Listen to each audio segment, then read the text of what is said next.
Film की शुरुआत में रेचल वाइल्ड बताती है कि वह एक खास तरह की वकील है जो उन लोगों का शिकार करती है जो कानूनी खामियों का फायदा उठाकर अपना घर छिपाते हैं। वह बताती है कि वह कानून के दायरे और गैर कानून के बीच यानी ब्लैक एंड व्हाइट के बीच ग्रे एरिया में काम करती है। रेचल कहती है कि उसने जो कुछ भी सीखा है ब्रैक्सटन नाम के आदमी से सीखा है। ब्रैक्सटन मेली सालाजार से उसके निजी द्वीप पर $1 अरब का भारी भरकम कर्ज वसूलने जाता है और सालाजार पैसे वापस देने के लिए सहमत हो जाता है।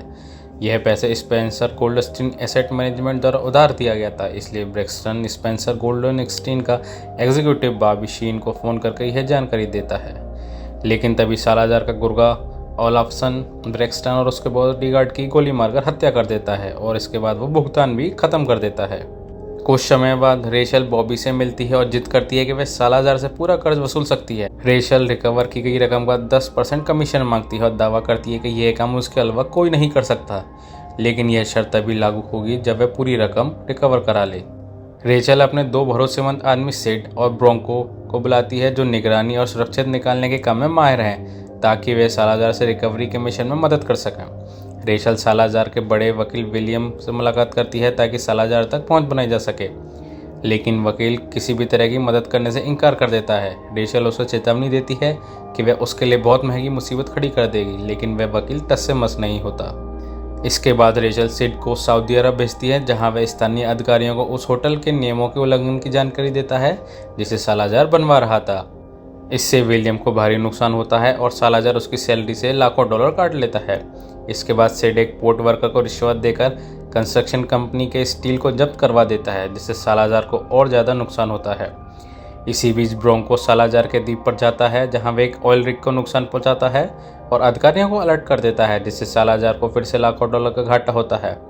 विलियम सालाजार को बताता है कि रेचल के कारण उसे हर हफ्ते $28 मिलियन का नुकसान हो रहा है और वह सलाह देता है कि सालाजार को रेचल के साथ $300 मिलियन में समझौता कर लेना चाहिए। सालाजार को यह विचार पसंद नहीं आता, लेकिन विलियम कहता है कि चूंकि रेचल को उसके अकाउंट वोल्फहम के बारे में नहीं पता है, जो कि उसका काला धन छिपाता है, इसलिए वह एक हद से ज़्यादा पैसा नहीं ढूंढ पाएगी।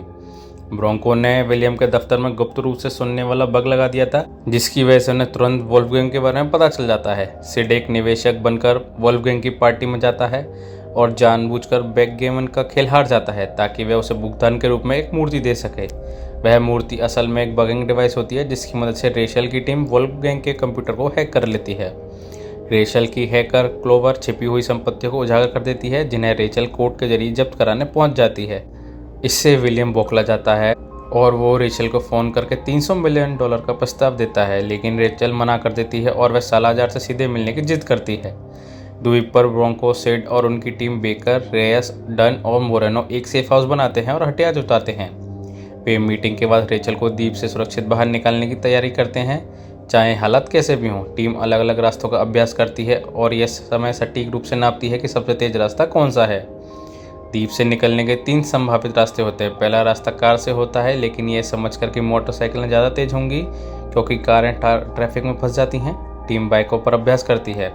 जब पुलिस तेज गति से उनका पीछा करने लगती है तो वे एक बड़ी तूफानी नाले में जाकर पुलिस को चकमा दे देते हैं। टीम दूसरे रास्ते का अभ्यास करती है, जिसमें होवरक्राफ्ट का इस्तेमाल होना है, और आखिर में तीसरा तरीका सेफ हाउस के गुप्त दरवाजे से निकलकर पैदल भागने का है, लेकिन इसमें एक बहुत बड़ी खाई पार करना शामिल है। ब्रोंको खाई को पार करने के लिए एक जिप टैग लगा देता है जो आगे एटीवी गाड़ियों तक जाती है। इसके बाद टीम एक बनाना पाइप बनाती है जो एक बड़ा गुप्त गड्ढा है जो पीछा करने वाली गाड़ियों को तबाह कर देगा। वे एग्जिट प्लान बनाने के लिए सालाजार के पेंट हाउस में घुसते हैं और सिड जानबूझकर सार्वजनिक रूप से शराब पीकर गिरफ्तार हो जाता है ताकि जेल का मुआयना कर सके अगर उन्हें कभी भी वहां से निकलने की जरूरत पड़े। दूसरी ओर रेचल अपनी हैकर की मदद से सालाजार की और ज़्यादा कंपनियों को जब्त करवा देती है, जिसमें उसका प्राइवेट जेट यॉट शामिल है। गुस्से में आकर सालाजार रेचल के साथ मीटिंग तय करता है, जबकि ओलाफसन को सेफ हाउस का पता मिल जाता है। रेचल मीटिंग के लिए द्वीप पर पहुंचती है और सिड उसे घड़ी देता है जिसमें ट्रैकर लगा होता है। फ्लैशबैक में खुलासा होता है कि रेचल ने सिड और ब्रोंको को जेल से छुड़ाया था, इसलिए वे उसके प्रति इतने वफादार हैं। वर्तमान में वे रेचल के साथ सालाजार के पेंट हाउस जाते हैं, जहां विलियम और सालाजार उन्हें $400 मिलियन देने की पेशकश करते हैं, पर रेचल पूरे $1 अरब की मांग पर अड़ी रहती है, जिस पर सालाजार उसे जाने को कह देता है। मीटिंग के बाद ब्रोंको रेचल को एक कैफे में ले जाता है, जबकि बाकी टीम नज़र रखती है और देखती है कि सालाजार के 14 गुंडे उनका पीछा कर रहे हैं। पूरी टीम मिलकर उन हमलावरों के साथ मुठभेड़ करती है और उन्हें हरा देती है। उसके बाद रेचल को सुरक्षित सेफ हाउस पहुंचा दिया जाता है। क्लोवर रेचल को फ़ोन करके बताती है कि वुल्फगैंग बड़ी संपत्ति को इधर उधर स्थानांतरित कर रहा है। रेचल क्लोवर से कहती है कि उन संपत्तियों को उसके व्यवसाय से जोड़ दे ताकि उसकी लीगल टीम कोर्ट में उस पर शिकंजा कस सके। वे उसकी सबसे बड़ी कंपनियों को जब्त करके और फ्रीज कर देते हैं जो 1 अरब से अधिक के राजस्व वाली होती है। विलियम रेचल को सालाजार से एक बार फिर से मिलने के लिए बुलाता है। रेचल दोबारा से सालाजार के पेंट हाउस में पहुंचती है। इस बार सालाजार उसे $800 मिलियन का प्रस्ताव देता है, लेकिन रेचल फिर से पूरी रकम की मांग करती है। सालाजार विलियम से पूरी रकम चुकाने को कहता है और फिर उसे नौकरी से निकाल देता है। रेचल बॉबी को फ़ोन करके बताती है कि उसने पूरी रकम हासिल कर ली है और भुगतान होते ही इसके बाद उनको सालाजार की बोट और जेट को रिहा करना होगा। बॉबी को कंपनी के प्रमुख मिस्टर गोल्डनस्टीन का फ़ोन आता है जो उसे बधाई देते हैं। 3 महीने बाद रेचल एक रेगिस्तानी ठिकाने में छिपी हुई है और उसे अभी भी स्पेंसर गोल्डस्टीन से उसके $100 मिलियन नहीं मिले हैं। वह बॉबी को फ़ोन करती है लेकिन वह जवाब नहीं देती है। रेचल अपनी तंबू में लौटती है तो बाकी साथियों को मरा हुआ पाती है। ओलाफ्सन वहां पहुंचकर उसका अपहरण कर लेता है, लेकिन इससे पहले रेचल अपनी घड़ी का अलार्म चालू कर देती है।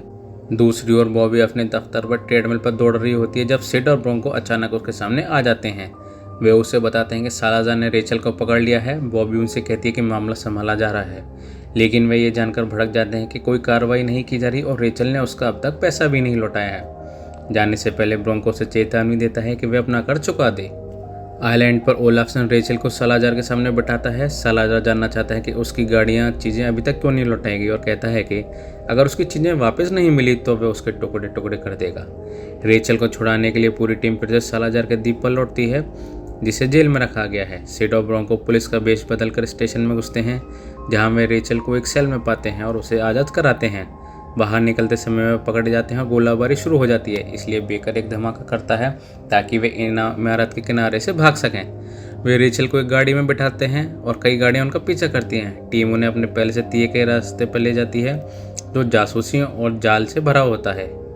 वैसे ही वे अपने तय मिलन स्थान पर पहुंचते हैं। उनके अंदर जाने से पहले ही इमारत में विस्फोट हो जाता है। सालाजार के सैनिक वहां पहुंच जाते हैं और बड़ी मुठभेड़ हो जाती है। टीम एक गाड़ी और बाकी लोग मोटरसाइकिल पर भागते हैं जबकि कई गाड़ियां उनका पीछा कर रही होती हैं। वे बनाना पाइप वाले जाल से ऊपर गाड़ियों से निकलते हैं जिससे पीछा कर रही एक गाड़ी गड्ढे में गिर जाती है और फिर वे गुंडों को गोली मार देते हैं। दोनों तरफ से गोलाबारी जारी रहती है और उनको गुप्त दरवाजे से भागना है। बेकर कहता है कि वे बंदूकधारियों को रोके रखने के लिए विस्फोटकों को उड़ाने हेतु थोड़ा पीछे रुकेगा। ब्रोंको से ऐसा न करने की जिद कहता है लेकिन बेकर अपनी बात पर अड़ा रहता है। बेकर बाहर निकलने से पहले ही गिर जाता है और ब्रोंको रेडियो द्वारा गिराने के बावजूद बेकर उससे कहता है कि वह रेचल को द्वीप से बाहर निकाले। इसके बाद वो अपने आप को विस्फोटकों के साथ उड़ा देता है। इस धमाके में सेफ हाउस कई दुश्मनों बेकर खुद तबाह हो जाते हैं।